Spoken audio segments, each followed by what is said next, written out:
अगर आपको कोई ऐसी जादुई पेंसिल मिल जाए जिससे आप कुछ भी बना सकते हैं, कोई जीव, कोई जगह या फिर अपनी पूरी दुनिया, आप अपने मन में जो भी सोचते हैं बस उसे पेंसिल से खींचते ही वह हकीकत बन जाए, अपने सपनों की दुनिया खुद बनाने का मौका आपको मिले, कैसा लगेगा?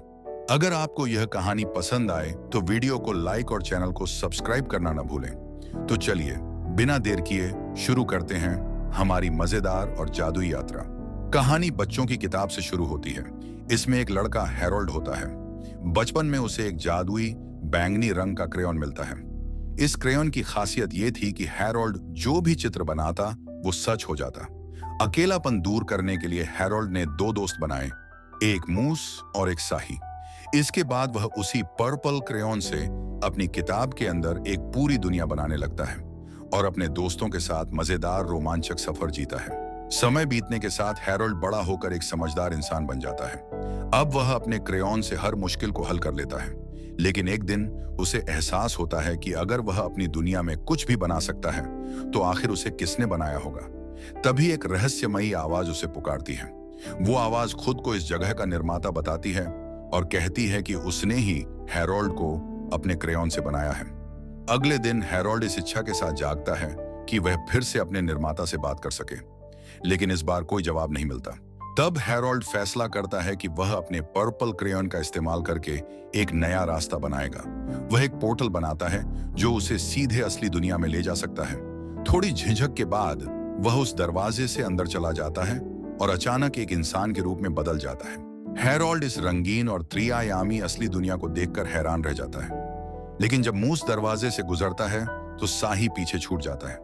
हैरोल्ड की तरह मूस भी असली दुनिया में आते ही इंसान बन जाता है। जल्द ही हैरोल्ड अपने दोस्त से फिर मिल जाता है। इस बीच हैरोल्ड एक चौक में बैठे एक बुजुर्ग व्यक्ति को देखता है और उसे अपना निर्माता समझकर उसकी तरफ भागता है ताकि गले लगा सके। लेकिन उम्मीद के विपरीत वो बूढ़ा आदमी उस पर हमला कर देता है और साबित हो जाता है कि वह उसका असली निर्माता नहीं है। इसके बाद हैरोल्ड और मूस असली निर्माता को ढूंढने का फैसला करते हैं। हैरोल्ड अपने पर्पल क्रेयॉन से एक साइकिल बनाता है और दोनों शहर की तरफ निकल पड़ते हैं। इसी दौरान साही भी दरवाजा खोलने में सफल हो जाता है और असली दुनिया में प्रवेश करता है। यहाँ आते ही वह एक युवा लड़की के रूप में बदल जाती है। वो बिना नए रूप की परवाह किए बहुत खुश होती है और देखती है कि उसके दोस्त पास की सड़क पर साइकिल चला रहे हैं। लेकिन तभी सड़क पार करते वक्त एक हादसा होते होते बचता है। एक माँ और उसके छोटे बच्चे की कार को टक्कर लगने वाली होती है। ये देखकर मूस एक पल के लिए अपने असली स्वरूप में लौट आता है, लेकिन तुरंत फिर से इंसान बन जाता है। इसी दौरान उसका संतुलन बिगड़ जाता है और वह साइकिल से गिर पड़ता है। हैरोल्ड एक युवा माँ टेरी और उसके बेटे नेल की मदद के लिए दौड़ता है। हादसे के कारण उनकी कार का टायर फट गया था। टेरी मदद के लिए अपने फोन से कॉल करती है, लेकिन इस बीच हैरोल्ड अपने जादुई पर्पल क्रेयॉन से एक नया स्पेयर टायर बनाता है। यह देखकर नेल बहुत प्रभावित हो जाता है। टेरी कार में मदद के लिए धन्यवाद देती है और दोनों दोस्तों को अपने घर छोड़ने का प्रस्ताव रखती है। रात को नेल हैरोल्ड को अपने बनाए हुए चित्र दिखाता है। इसी मौके पर नेल उससे पूछ बैठता है कि आखिर वह जादुई चीजें कैसे बना पाता है। हैरोल्ड उसे बताता है कि यह सब उसके पर्पल क्रेयॉन की वजह से संभव है। दिखने में यह साधारण क्रेयॉन लगता है, लेकिन जब हैरोल्ड इसे नेल को आजमाने देता है तो नेल हवा में एक आकृति बनाता है जो मक्खी और मकड़ी का मिला-जुला रूप होती है। जल्द ही दोनों इस जादुई क्रेयॉन से खेलते रहते हैं और मजे करने लगते हैं। उधर दूसरी तरफ साही अपने दोस्तों के नक्शे दम पर चलते हुए शहर में उनकी तलाश जारी रखती है। रास्ते में उसे एक आलीशान हवेली दिखाई देती है। बिना सोचे समझे वो वहां से कपड़े और खाना चुरा लेती है, लेकिन चोरी ज्यादा देर तक छुप नहीं पाती। घर का अलार्म बज उठता है। सौभाग्य से वो लड़की भाग निकलती है, मगर उसकी यह हरकत सुरक्षा कैमरे में कैद हो जाती है। अगली सुबह टेरी काम पर जाने के लिए उठती है। जब वह नीचे आती है तो टेबल पर कई पाई रखी हुई मिलती है। उसे ये अजीब लगता है और वह हैरोल्ड से पूछने जाती है। हैरोल्ड बताता है कि ये पाई उसने अपने पर्पल क्रेयॉन की मदद से बनाई है और साथ ही टेरी के घर का पेंट वर्क भी उसने उसी क्रेयॉन से नवीनीकृत किया है। लेकिन टेरी को हैरोल्ड की ये पर्पल क्रेयॉन वाली कहानी सच नहीं लगती। वह कहती है कि अब हैरोल्ड और उसके दोस्तों के जाने का समय आ गया है। मजबूरी में हैरोल्ड और उसके साथी उसकी बात मान लेते हैं, लेकिन उनके जाने से पहले हैरोल्ड मेल को एक तोहफा देता है, अपने जादुई क्रेयॉन का एक छोटा सा टुकड़ा। मेल खुश होकर उनकी मदद करने का वादा करता है ताकि वो सब मिलकर असली निर्माता को ढूंढ सकें। हैरोल्ड के पास सिर्फ इतना सुराग होता है कि उसका निर्माता शायद कोई बूढ़ा आदमी है। इसलिए जब सड़क पर एक बुजुर्ग व्यक्ति दिखाई देता है तो हैरोल्ड दौड़कर उसे गले लगाने की कोशिश करता है, यह सोचकर कि शायद वही उसका निर्माता है। लेकिन इसके उलट वह आदमी उसे कुश्ती के एक दांव से गिरा देता है। इसी बीच जमीन पर पड़े एक पैम्फलेट से हैरोल्ड को शहर की लाइब्रेरी के बारे में पता चलता है। वह मानता है कि वहां उसे अपने निर्माता से जुड़े सुराग मिल सकते हैं। इसलिए हैरोल्ड अपने क्रेयॉन से एक स्केटबोर्ड और 2 रोलर बनाता है। लाइब्रेरी में उनकी मुलाकात होती है गैरी से, जो काल्पनिक कहानियां लिखने वाला एक लाइब्रेरियन है। गैरी मेल की मदद करने के बहाने हैरोल्ड और उसके दोस्तों के साथ जुड़ने का फैसला करता है ताकि अपनी मां को खुश कर सके, जिसके लिए वह गहरी भावनाएं रखता है। लेकिन ज्यादा जानकारी किसी के पास नहीं होती, इसलिए हैरोल्ड के निर्माता को ऑनलाइन भी खोज पाना संभव नहीं होता। गैरी सुझाव देता है कि वे एक तरीका अपनाएं जिससे निर्माता खुद हैरोल्ड तक पहुंचने की कोशिश करे। इस आइडिया से प्रेरित होकर हैरोल्ड अपने क्रेयॉन का फिर से इस्तेमाल करता है। बाहर से गैरी खिड़की पर खड़ा यह सब देख रहा होता है। हैरोल्ड अपने क्रेयॉन से एक विशाल हवाई जहाज बनाता है और उसमें अपने दोस्तों के साथ उड़ान भरता है। गैरी यह सब देखकर चौंक जाता है। उसे अब यकीन हो जाता है कि यह क्रेयॉन सच में जादुई है। तभी उसे याद आता है एक पुरानी साहित्यिक कहानी Harold and the purple crayon के बारे में, जिसे लेखक क्रॉकेट जॉनसन ने लिखा था।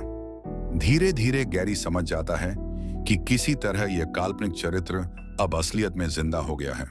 वह सोचने लगता है कि अगर उसे यह क्रेयॉन मिल जाए तो वह भी बेहद सफल लेखक बन सकता है। उधर हैरोल्ड और उसके दोस्त बादलों के बीच अपने हवाई जहाज को उड़ाते हैं। हैरोल्ड जहाज से रंगीन धुआं छोड़कर आसमान में एक संदेश लिखता है, टेरी का संपर्क नंबर, ताकि उसका निर्माता उनसे संपर्क कर सके। लेकिन उड़ान के दौरान एक हादसा हो जाता है। अचानक मूस अपना असली रूप ले लेता है और जहाज का संतुलन बिगड़ जाता है। इससे इजेक्शन सीट्स सक्रिय हो जाती हैं और तीनों दोस्त आसमान से नीचे गिरने लगते हैं। मगर हैरोल्ड फुर्ती से अपने क्रेयॉन से पैराशूट बना देता है और सबकी जान बचा लेता है। संयोग से तीनों का पैराशूट मेल के स्कूल के पास उतरता है, जो पहले से ही अपनी क्लास के लिए देर कर चुका था। हैरोल्ड और मूस वहीं रुक जाते हैं और आसमान में लिखे संदेश को देखते हुए सोच में पड़ जाते हैं कि क्या उनका निर्माता सच में उनसे संपर्क करेगा। उधर बूढ़ा आदमी टेरी को फोन करता है, लेकिन हैरोल्ड और मूस को यह अंदाजा नहीं था कि आसमान में नंबर लिखने के बाद कई और बुजुर्ग लोग भी टेरी को कॉल करने लगेंगे। सबको लगा कि शायद टेरी किसी पति की तलाश में है। जल्द ही टेरी को अजनबियों से लगातार दर्जनों कॉल आने लगते हैं। दिन की शुरुआत ही टेरी के लिए अजीब हो जाती है जब हैरोल्ड और मूस उसी सुपरमार्केट में पहुंचते हैं जहां टेरी काम करती है। टेरी उनसे मिलती है और तुरंत समझ जाती है कि उसके नंबर को बिना पूछे उन्हीं दोनों ने सबके सामने उछाला था।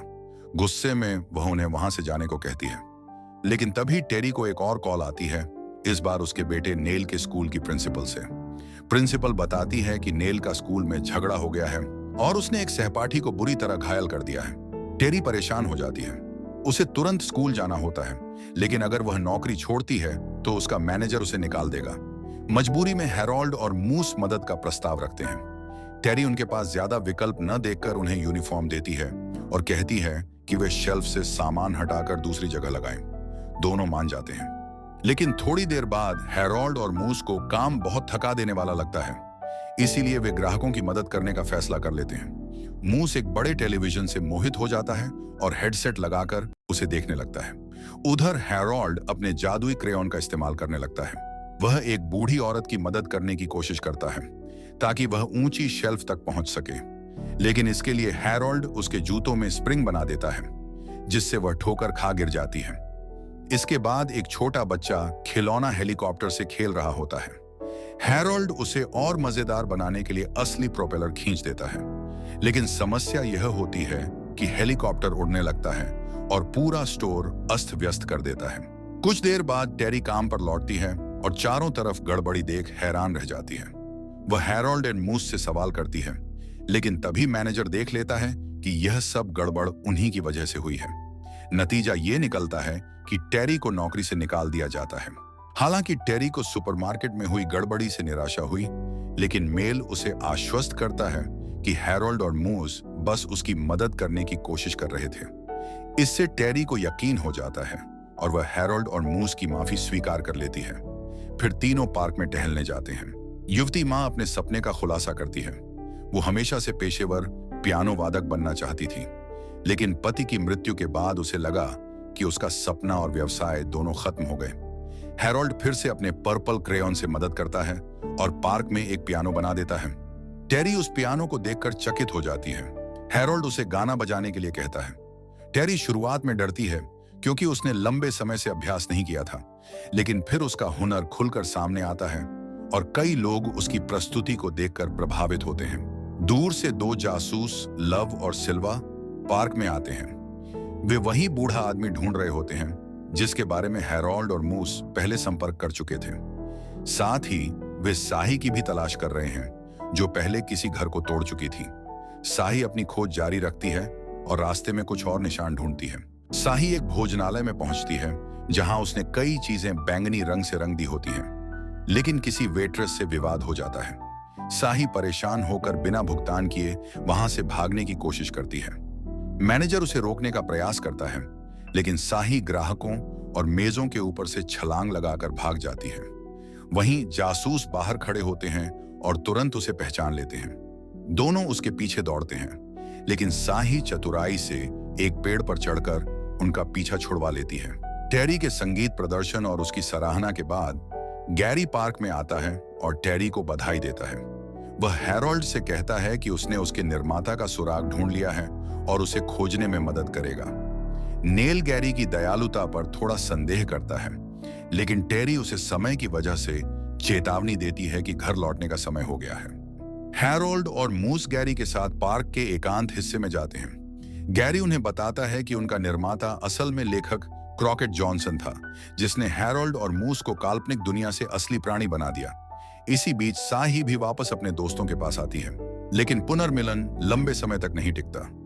जासूस सिल्वा साही पर हमला करता है और उसे हथकड़ी में डाल देता है। इससे हैरोल्ड और उनके दोस्त भी फंस जाते हैं। वे सभी जेल में पहुंच जाते हैं और सबसे बड़ी समस्या ये होती है कि उनका जादुई पर्पल क्रेयॉन पुलिस स्टेशन की अलमारी में रख दिया गया है। फिर भी वे भागने की योजना बनाते हैं। किसी कैदी को कोठरी में रखने के दौरान साही पुलिस वालों का ध्यान खींचकर जल्दी से बाहर निकल जाती है। वह क्रेयॉन को पकड़ने में सफल होती है और हैरोल्ड इसे इस्तेमाल करके लोहे की गेंद बनाता है, जिससे जेल की दीवारें टूट जाती हैं। अब तीनों दोस्त आजाद हैं। अगली सुबह वे मेल के स्कूल पहुंचते हैं। मेल अपने दोस्तों को खिड़की से देखकर दौड़ता है, लेकिन कुछ सहपाठी उसे परेशान करने की कोशिश करते हैं। मेल को याद आता है कि हैरोल्ड ने उसे क्रेयॉन का टुकड़ा दिया था। इसके जरिए वह अपना काल्पनिक मित्र कार्ल बनाता है, एक अजगर और पक्षी का मिश्रण। यह प्राणी जीवित होकर अपने विशाल रूप में दरवाजा तोड़ देता है और मेल को मुक्त कर देता है। चारों, हैरोल्ड, मूस, साही और मेल, एक साथ क्रॉकेट जॉनसन की खोज पर निकलते हैं। मेल अपने मोबाइल से उनका स्थान पता करता है और वे एक जंगल में अलग थलग घर तक पहुंच जाते हैं। हैरोल्ड अपने निर्माता से मिलने जल्दी करता है, लेकिन दरवाजा खोलने पर पता चलता है कि क्रॉकेट जॉनसन का निधन हो चुका है। घर अब उनके कृतियों का संग्रहालय बन चुका है। ये सभी को, खासकर हैरोल्ड को, चौंका देता है और वह समझता है कि उसने अपने पूरे जीवन में कई चीजें गलत तरीके से की। इसी बीच मूस और साही ध्यान देते हैं कि उनका पर्पल क्रेयॉन गायब हो गया है और धीरे धीरे उसका जादू कमजोर होने लगा है। अंत में जब टेरी और उसका बेटा सड़क पर अपने स्पेयर टायर के गायब होने के कारण एक गंभीर दुर्घटना से बचते हैं, हैरोल्ड अकेला और उदास सड़क पर चलता रहता है। तभी गैरी आता है और हैरोल्ड की कार ठीक करने में मदद करता है। दोनों वापस लाइब्रेरी लौटते हैं। नेल इंतजार से थक जाता है और अपने दोस्त की मदद करने के लिए भागता है, लेकिन जब वह पुस्तकालय पहुंचता है तो गैरी उसे पकड़ लेता है। खलनायक फर्श को तोड़ने और छत पर जाने के लिए क्रेयॉन का उपयोग करता है। हैरोल्ड और नेल फंस जाते हैं और निकलने का कोई रास्ता नहीं मिलता। खलनायक एक गाड़ी खींचकर पुस्तकालय से भाग जाता है, लेकिन नेल के पास जेब में क्रेयॉन का टुकड़ा होता है। इसके जरिए नेल जंजीरों को खोल देता है और फिर हैरोल्ड के साथ एक विशाल गुब्बारे की मदद से गैरी की तलाश में भागते हैं। नेल का साहस और क्रेयॉन का जादू हैरोल्ड को खुद पर फिर से भरोसा करने की शक्ति देता है। इस बीच टेरी अपने बेटे से बात करने के लिए कमरे में आती है और पाती है कि नेल भाग गया। वह भागती हुई अपनी कार में बैठकर पीछा करती है और देखती है कि हैरोल्ड ने घर की रंगाई पुताई जादू से पूरी कर दी है। टेरी इस जादू को देखकर हैरान होती है और फिर हैरोल्ड और नेल की खोज में निकल पड़ती है। हैरोल्ड डेरी के सामने आता है और क्रेयॉन लौटाने को कहता है, लेकिन डेरी मना कर देता है। दोनों के बीच जादुई युद्ध शुरू हो जाता है। हैरोल्ड कई चित्र बनाकर डेरी को पकड़ने की कोशिश करता है, लेकिन डेरी पलटवार करता है। खलनायक मध्य युगीन हथियार और चेन से बंधी गेंद निकालता है। गैरी मदद के लिए दौड़ता है, लेकिन हैरोल्ड उसे विशाल पंखे और झरने के जादू से पीछे धकेल देता है। डेरी हार जाता है, लेकिन क्रेयॉन निगल जाता है। इससे सारा जादू डेरी के शरीर में चला जाता है और गैरी शक्तिशाली जादूगर बन जाता है। टेरी अपने बेटे के पास आती है और स्थिति देखती है। खलनायक उसे नए राज्य में शामिल होने का प्रस्ताव देता है, लेकिन वह मना कर देती है। गैरी क्रोध में पूरे स्थान को लावा से भर देता है। हैरोल्ड दौड़कर टेरी और नेल की मदद करता है, लेकिन लावा उसे पीछे धकेल देता है और क्रेयॉन गिर जाता है।